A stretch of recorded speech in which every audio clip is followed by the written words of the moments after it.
জেনে রাখো কি কারণে তোমাকে কেউ মূল্য দিতে চায় না।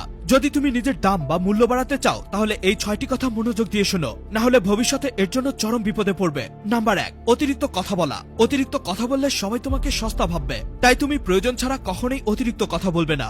নাম্বার 2, গায়ে পড়ে কারোর উপকার করা। কখনোই কারোর গায়ে পড়ে উপকার করতে যাবে না, না হলে সেই উপকার করতে গিয়ে নিজেই বিপদে পড়বে। নাম্বার 3, অতিরিক্ত সরলতা বা বোকামি করা।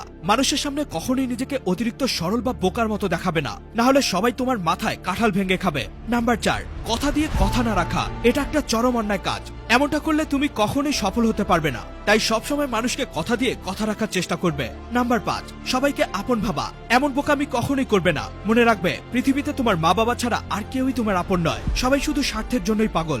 নাম্বার 6, যেখানে তোমার গুরুত্ব নেই সেখানে বারবার যাওয়া। এমনটা মোটেও করবে না। যারা তোমাকে ভ্যালু বা গুরুত্ব দিতে জানে না তাদের কাছে কখনোই যাবে না।